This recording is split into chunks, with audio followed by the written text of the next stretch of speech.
하나님 감사합니다. 오늘도 우리 예배를 받아주시고 은혜 내려 주시옵소서. 예수님 이름으로 기도드립니다. 아멘. 80장 찬송입니다.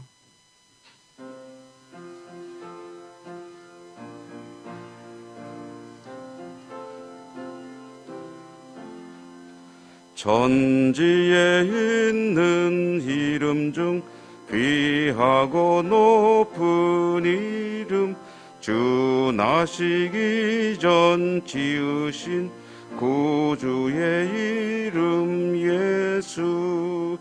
주 앞에 내가 엎드려 그 이름 찬송함은 내 귀에 들린 말씀 중 귀하신 이름 예수.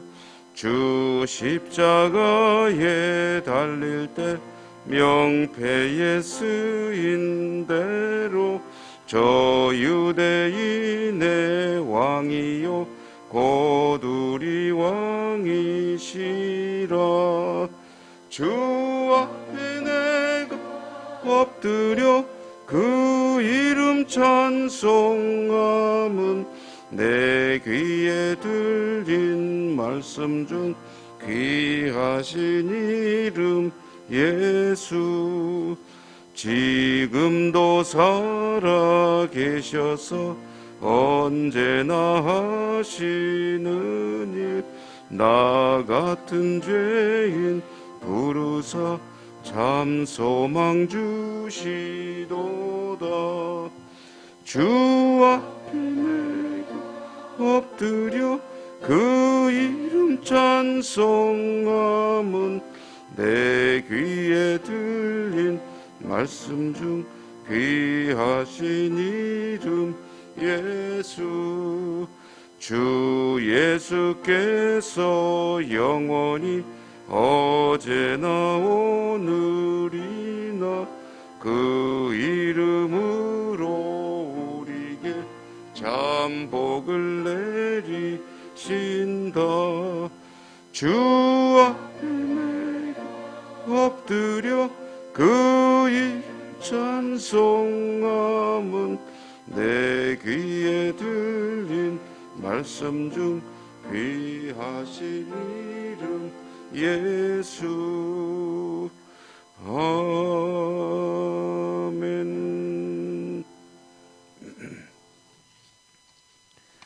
오늘 욥기 22장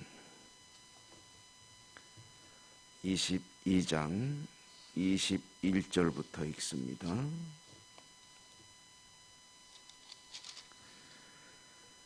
21절부터 30절 끝절까지. 너는 하나님과 화목하고 평안하라. 그리하면 복이 내게 임하리라. 정하건대 너는 하나님의 말씀을 내 마음에 들어. 내가 만일 전능자에게로 돌아가면 내가 지음을 받을 것이며 또 내 장막에서 불의를 멀리하리라. 내 보화를 티끌로 여기고 오빌의 금을 계곡의 돌로 여기라. 그리하면 전능자가 내 보화가 되시며 내게 고귀한 은이 되시리니 이에 내가 전능자를 기뻐하여 하나님께로 얼굴을 들 것이다.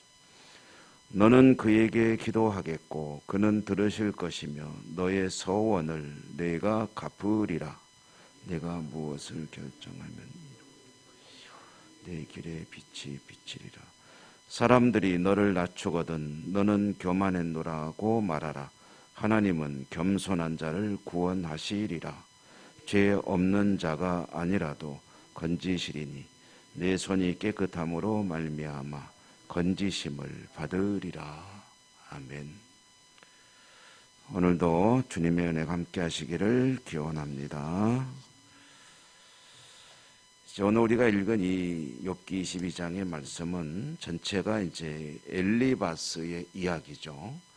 엘리바스와 욥과 세 친구의 대화 중에 이제 가장 연장자 겸 좀 지혜자라고 할까요? 그런 엘리바스가 욥에게 하는 세 번째 이야기, 세 번째 이야기의 앞부분은 이제 어제 새벽에 읽었고 오늘 후반부 말씀을 읽었습니다. 그 앞부분에 나오는 이야기는 그런 것이었죠. 하나님께서 너를 괴롭힌다고 해서 무슨 유익이 있다고 그러시겠느냐? 그럴 리가 없고, 내가 이렇게 큰 고통 가운데 있는 것은 틀림없이 흉악한 죄를 지었기 때문이다. 가벼운 죄를 지었으면 가볍게 고통을 주실 텐데 이런 어마어마한 고난을 겪는 것은 내 죄가 아주 크고 무겁기 때문이다 하면서 마치 자기가 본 듯이 욥은 이런 죄를 지었고 또 이런 죄를 지었고 하면서 쭉 죄를 나열하는 그런 엘리바스의 이야기, 그 이야기에 이어서 이제 오늘 읽은 말씀을 보면은 요 말씀만요 딱 띄어가지고, 앞뒤는 다 생략하고 요 말씀만 딱 띄어가지고 읽어보면 구구절절이 틀린 말이 하나도 없습니다. 보십시오. 너는 하나님과 화목하고 평안하라. 그리하면 복이 내게 임하리라. 이 말씀에 대해서 누가 이의를 달겠습니까? 하나님의 입에서 교훈을 받아라. 하나님의 말씀을 내 마음에 두어라. 뭐 당연한 이야기죠. 보화를 티끌로 여기고 금을 계곡의 돌로 여기라. 재물에 현혹되지 말라는 이야기죠. 그러면 전능자가 내 보물이 되주시고 그리고 고귀한 그런 존재가 될 것이다. 뭐 당연한 이야기죠. 전능자를 기뻐하여 하나님께 얼굴을 드는 인생이 될 것이다. 뭐 이런 이야기. 네가 기도하면 하나님이 들으시고 너의 모든 서원을 들으시며 갚으시며 그리고 축복하실 것이다. 내 길에 빛이 비치리라. 이런 아주 듣기만 해도 너무나도 은혜가 되는 그런 말을 쭉 내어놓고 있습니다. 이제 문제는 뭐냐면 욥이 이 귀한 말씀들을 들으면서 하나도 공감하지 못한다는 거죠. 기가 막히게 좋은 말인데 욥은 그 말씀을 들으면서 요만큼도 은혜가 되지 않고 그리고 공감도 되지 않고 자기가 뭐 깨닫고 회개해야 되겠다는 생각도 하나도 안 든다는 거예요. 왜 그렇습니까? 전제가 있죠. 엘리바스가 이 이야기를 하는 전제는 너는 흉악한 죄인이라는 것을 전제로 하면서 그렇지만 하나님과 화목하라.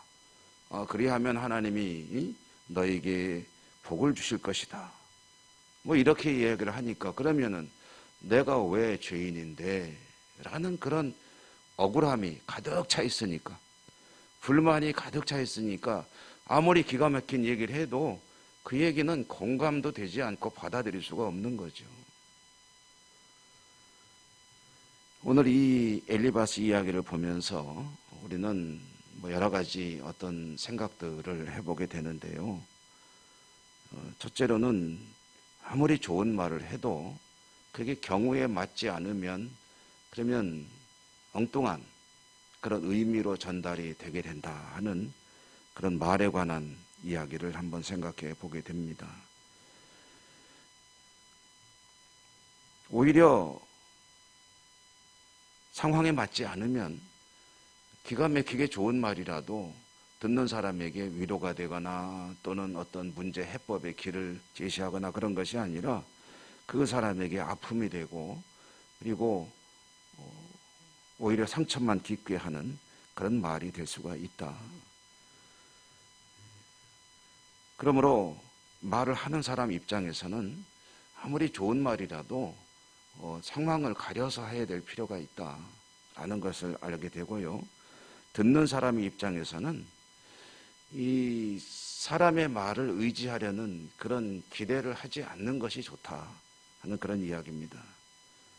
말하는 사람 입장에서는 뭔가 자기 경험을 가지고서 이러쿵저러쿵 이야기하면서 어떻게든 상대방에게 도움을 주겠다는 의도는 좋을지 모르겠으나 그 좋은 말이 자신의 경험이 듣는 사람에게 오히려 상처를 줄 수 있고 아픔을 줄 수 있다는 것, 그것을 기억해야 되죠. 그래서 차라리 말을 많이 하는 것보다 침묵하는 것이 나을 수 있다. 가만히 있는 것이. 그러니까 욥의 세 친구가 처음에 찾아와서 일주일간을 아무 소리 안 하고 친구 옆에 있어만 줄 때에는 그때는 욥이 그냥 같이 침묵하고 있었는데, 위로한다고 또는 뭔가 좀 도움을 주겠다고 말을 꺼내면서부터 친구들과 욥 사이에는 치열한 그런 논쟁이 벌어지게 됐거든요. 말을 한다는 입장에서 보면은 말을 많이 안 하는 것이 좋다. 듣는 사람 입장에서는 특히 사람의 말에 대해서 너무 큰 기대를 갖지 않는 것이 좋다. 또는 그 말에 너무 휘둘리지 않는 것이 좋다. 여러분, 우리가 얼마나 많은 말들 속에 살아갑니까? 수많은 말들을 듣고 사는데 그 말들 하나하나 다 염두에 두고 곱씹고 곱씹으면서 살게 되면 얼마나 속상한 일이 많습니까? 생각 없이 던진 말들이 나에게는 깊은 의미가 있는 말이 돼가지고 그 말이 그냥 상처가 되고 아픔이 되고 해서 가슴 아파하는 일들이 얼마나 많습니까? 들을 때 사람의 말은 조금 가볍게 들으려고 노력하고, 그리고 하는 입장에서는 불필요한 말이 될 수도 있으니 말을 좀 줄이는 것이 좋다 하는 그런 이야기이고요. 또 한 가지 오늘 말씀을 읽으며 생각해 보게 되는 것은, 그러면 어떻게 사람하고 말을 안 하고 살 수 있느냐, 세상하고 담쌓고 살 수는 없는 거 아니냐 하는 그런 반대쪽에서의 관점이 있을 수가 있겠습니다.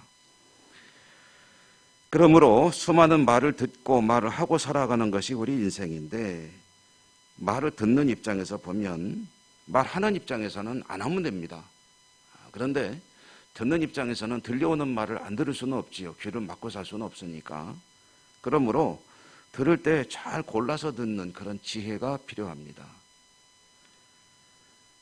경우에 맞지 않는 말이라도 그 말이 합당한 말이라고 하면은 그 골라서 잘 들을 수 있는 그런 지혜가 필요하다는 거죠. 만약에 어떤 말을 듣든지 그 말 속에서 자신이 들어야 될 말을 골라서 잘 들을 수만 있다면, 그러면 참 귀한 그런 귀를 가진 삶이 될 것입니다. 복이 되는 거죠.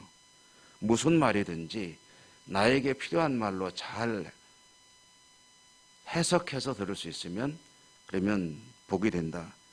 역으로 나에게 필요한 말인데도 그걸 엉뚱하게 해석해서 들으면 상처가 되죠.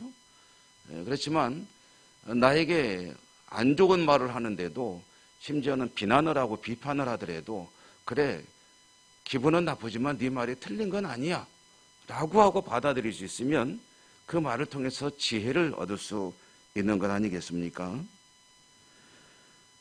뭐 성경의 말은 아니지만 대유학자 성현인 공자의 말에도 그런 말이 있잖아요. 삼인행 필유아사다 해가지고 세 사람이 길을 가게 되면 그 중에는 반드시 나의 스승이 있다. 그 말이 그런 뜻이죠. 산호라면 수많은 말을 듣는데, 야, 넌 사람이 왜 그러냐? 그러면 기분 나쁘죠. 기분 나쁜데 그 말 속에서 정말 나에게 그런 면이 있나? 그렇다면 이 사람에게 그게 보기가 좀 거슬렀나 보다. 그럼 그건 나의 문제일 수 있겠구나 라고 해서 기분 나쁜 건 쏙 빼버리고 그 말을 섭취해버리면 나에게 아주 영양가 높은 그런 언어가 되는 것이죠. 이렇게 따지면 사방에는 수많은 하나님이 나에게 하고 싶으신 말씀들이 이런저런 말에 섞여서 들려오고 있음을 깨닫게 됩니다. 저도 듣다 보면 얼마나 기분 나쁜 말들이 많겠습니까? 이런저런 이야기, 사람과 대화 속에도, 그리고 뭐 소문으로도 막 들려오는 이야기들이 많아요. 또 전해주는 분들도 꼭 있고, 뭐 이러쿵저러쿵 뭐 많은 말들을 듣는데, 그 말을 들을 때 당장은 마음이 언짢고 기분이 나쁠 수 있죠. 그러나 그런 습관을 가지려고 노력합니다. 그래, 뭐 그건 그렇고 그거는 얼른 잊어버리려고. 그럼 그 속에서 내가 들을 말이 없는가? 그 말은 그건 사실이야. 그렇다면 내가 이 말에 좀 더 조심을 해야지, 또는 그건 내가 고쳐야지 라고 생각하고 살아가면 훨씬 마음이 가벼워지고 그리고 도움이 되는 거죠. 여러분, 시편 19편에 보면은 하늘이 하나님의 영광을 선포하고 궁창이 그의 손으로 하신 일을 나타낸다 라는 말씀이 있죠. 하늘이 하나님의 영광을 선포하고 궁창이 그의 손으로 하신 일을 나타낸다. 이 말의 뜻은 뭐냐면은 어디든지 보면 하나님께서 일하고 계심을 볼 수 있고 하나님이 말씀하신 언어들이 들려온다는 이야기. 아이들의 말을 통해서도 하나님의 음성을 들을 수 있고 친구의 말을 통해, 칭찬의 말을 통해, 비난의 말을 통해, 어떤 말을 통해서든지 하나님의 음성을 들을 수 있는 귀를 가지고 산다면 그게 바로 황금귀가 되겠죠. 황금귀. 여러분 자신의 틀에 갇혀서 하지 마시고요.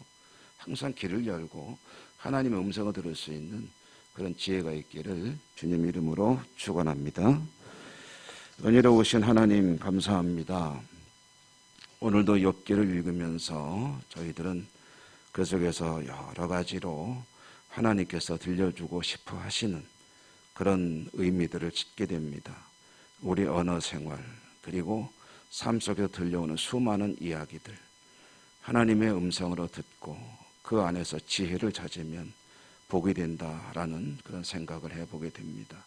저희들에게 단단한 마음을 주시고 열린 귀를 주셔서 하나님의 음성을 들을 수 있고 하나님의 역사를 볼 수 있는 복된 삶을 하루하루 살아갈 수 있도록 인도하시고 축복해 주옵소서. 오늘도 하나님 약속의 말씀을 붙들고 기도하기 위해 이 자리에 나왔습니다. 우리의 모든 소원 올려드리오니 들으시고 말씀대로 이루시고 하나님 영광 받으시고 저희들의 삶이 또한 복되게 하여 주시옵소서. 예수님 이름으로 감사하고 기도 올리옵나이다. 아멘. 하늘에 계신 우리 아버지, 아버지의 이름을 거룩하게 하시며 아버지의 나라가 오게 하시며 아버지의 뜻이 하늘에서와 같이 땅에서도 이루어지게 하소서. 오늘 우리에게 일용할 양식을 주시고 우리가 우리에게 잘못한 사람을 용서하여 준 것 같이 우리 죄를 용서하여 주시고 우리를 시험에 빠지지 않게 하시고 악에서 구하소서. 나라와 권능과 영광이 영원히 아버지의 것입니다. 아멘. 오늘도 주신 말씀을 인하여 기도하시기 바랍니다. 여러분이 들고 나오신 모든 소원도 하나님께 하나하나 또한 올려드리시기 바랍니다. 우리가 함께 기도하는 여러 가지 기도 제목, 아픈 분들을 위한 기도 잊지 말고 해주시고요. 그리고 또 여러 가지 코로나 상황, 또 교회 회복 이런 일들을 놓고 하나님께 기도하시기 바랍니다. 수능을 준비하는 아이들 위해서도 기도해 주시고 다 같이 하나님 앞에 기도하겠습니다.